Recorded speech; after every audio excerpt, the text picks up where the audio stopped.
नमस्कार। आज की जो मेरी कविता है उसका नाम है जड़ भरत। तो आइए सुने कविता। शास्त्रों के अनुसार लाख 84 जन्म क्या सत्यता में होता है? यदि परिमाणित है तो ये बात किसने जानी है? आओ जाने जड़ भरत की कथा, जिसके 3 जन्मों की गाथा विष्णु पुराण, भागवत पुराण, आदि पुराण ने भी मानी है।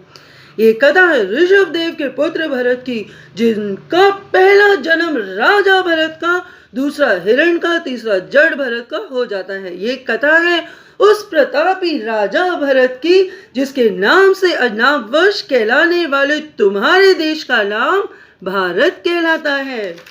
तो आओ सुने कथा। ऋषभ देव अपने ज्येष्ठ पुत्र भरत को अपना राज्य सौंप जाते हैं। धर्मपरायण राजा भरत करोड़ों वर्ष राज करते हैं, फिर अपने 5 पुत्रों को राजपाट सौंप वन को चले जाते हैं। पुल आश्रम हरिहर क्षेत्र गंडकी नदी के किनारे जहाँ शालिग्राम जी मिलते हैं ना, वहां भरत जी भगवान का ध्यान लगाते हैं। ध्यान लगाते, योग में रमते, वन में हिंसक जीवों से निडर वो सरल जीवन बिताते हैं। तब एक दिन जब भरत जी स्नान के लिए नदी किनारे जाते हैं, वहीं प्यास से व्याकुल गर्भवती हिरनी को देख रुक जाते हैं। जो ही पीने को जल वो हुई, एक सिंह भयंकर दहाड़ लगाता है। सिंह के भय से नदी में जा डूबी हिरनी, किंतु ये क्या, जन्म हिरण शावक का हो जाता है। हे राम, ये हिरण शावक कहीं डूब न जाए। भरत जी उसे बचाते हैं, नन्हे हिरनी के बच्चे के मोह में फंस जाते हैं। उठते बैठते सोते जागते ध्यान में भी ध्यान हिरण शावक का ही आता है। घने वन में ना बिछड़ जाए, कोई भेड़िया न उसे खा जाए। तब एक दिन जब निंद्रा में होते भरत जी, वन में हिरणों का झुंड आ जाता है। अपने जैसे हिरण को देख वो शावक हिरणों में जा मिल जाता है और झुंड में चला जाता है। अरे किधर गया नन्हा शावक? भरत जी आवाज लगाते हैं। हिरण शावक का चिंतन करते प्राण त्याग जाते हैं। किंतु तुम्हें पता तो होगा कि अंत समय में जिसका चिंतन आत्मा वही रूप धार आती है। ये ही हुआ। भरत जी अगला जन्म हिरण का पाते हैं, किंतु पूर्व जन्म की याद मनन के कारण पिछले जन्म की स्मृति भूल ना पाते हैं। तब अपनी माता भृगि को त्याग कर वो पुलसत्य और पुला ऋषि के आश्रम में चले जाते हैं और कुछ समय पश्चात मृग देह त्याग जाते हैं। तीसरा जन्म भरत जी अंगिरस गोत्र ब्राह्मण के यहाँ पाते हैं।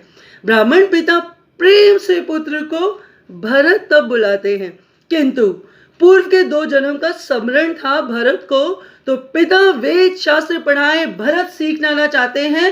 कर्म कांड मंत्र वेद शास्त्र दीक्षा भिक्षा वो माया जाल में ना फंसना चाहते हैं। परिवार का हर आदेश कोई भी कार्य सदा हृदय से करते हैं। कोई मूर्ख बोले अपमान करे, सुख दुख में संभाव से जीते हैं। रूखा सूखा जला हुआ या हो खुरचन भोजन को प्रसाद मानकर पाते हैं। ऐसे उदार कृपाल सरल मनुष्य को जगतवासी जड़ भरत तब बुलाते हैं। इधर समीप के वन में अनेकों जीव जंतु थे, तो डाकुओं का भी डेरा था। डाकुओं के सरदार ने पुत्र कामना की इच्छा से बलि के लिए एक मनुष्य को बंधन में जा घेरा था। भागा मनुष्य जान बचाकर, 4 डाकू उसे पकड़ ना पाते हैं। उनकी दृष्टि पड़ती जड़ भरत पर। खेत में रक्षा करते मृग आदि की उस भरत को बांध कर बलि हेतु ले आते हैं। काली माता की अद्भुत मूर्ति बैठा था सरदार वहां।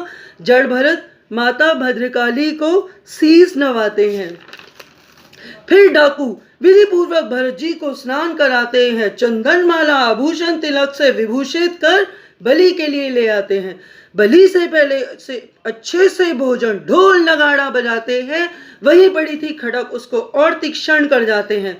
इतने में काली की दृष्टि रस्सियों से बंधे ब्राह्मण पर भद्रकाली चकित रह जाती हैं। ये कैसा अनर्थ है? एक तो ब्राह्मण और भक्त है ये भगवान का। यदि भक्त की रक्षा मैंने ना की तो मेरा पूजन किस काम का?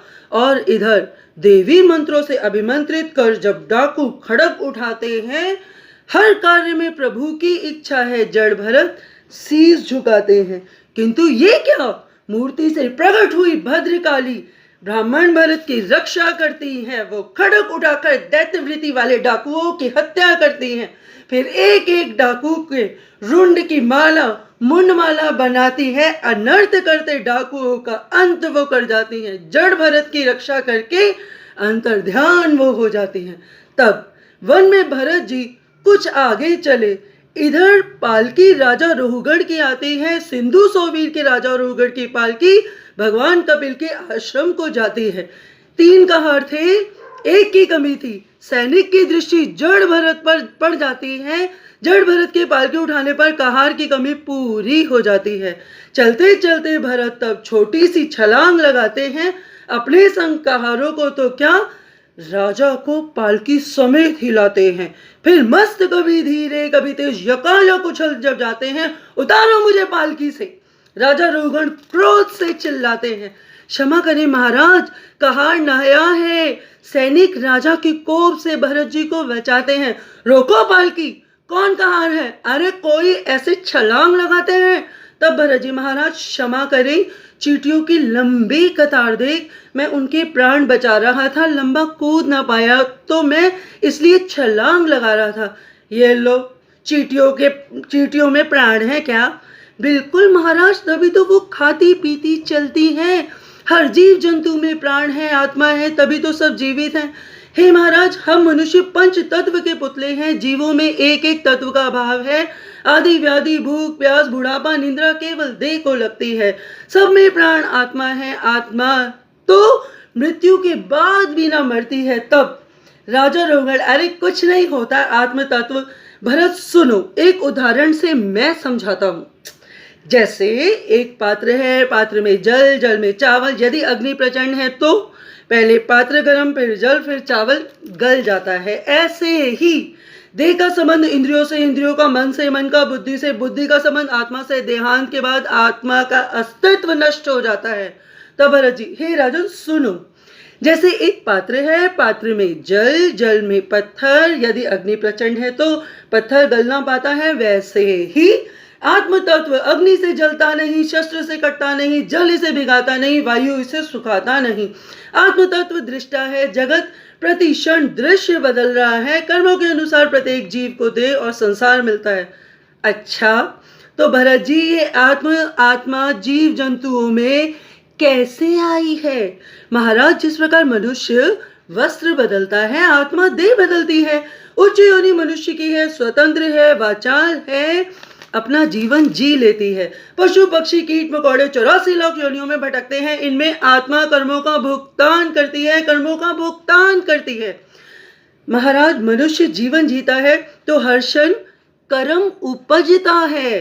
प्रारब्ध के कर्म उच्च कोटि ब्राह्मण, फिर क्षत्रिय, वैश्य, शूद्र के देह में ले जाती है। भरत जी, जब सब मनुष्य है तो ब्राह्मण, क्षत्रिय, वैश्य, शूद्र जातियां क्यों और किसने बनाई है? हे राजन, ब्रह्मा से ब्रह्मांड की उत्पत्ति हो आई है। सुनो, ऋग्वेद के 10वें मंडल में ब्रह्मा के मुख से ब्राह्मण, भुजाओं से क्षत्रिय, जंघाओं से वैश्य, पैर से शूद्र 4 जातियां कहाई हैं।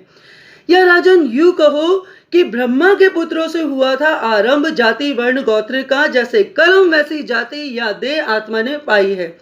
तब राजा रघुगढ़ भरत जी को, कौन है आप? साधारण वेश में ज्ञानी गुणी, व्याकुल था मैं भगवान कपिल की भेंट को, किंतु भाग्यवान हूं, दर्शन आपके हो जाते हैं। तब जड़ भरत राजा रघुगढ़ को अपने पूर्व के दोनों जन्म और इस जन्म की कथा सुनाते हैं। कथा से पुल के जन्म मरण के ज्ञान से धन्य हो राजा रघुगढ़। भरत जी को शीस नवाते हैं, भरत जी को शीस नवाते हैं। तो जिस प्रकार धरती में बीज कभी नष्ट नहीं होता, उसी प्रकार मनुष्य जीवन में केवल कर्म उपजता है। प्रारब्ध के कर्म रंग अवश्य लाएंगे, किंतु प्रत्येक कर्म को ईश्वर को समर्पित करे, सत्यता में वो ही जीवन जीता है।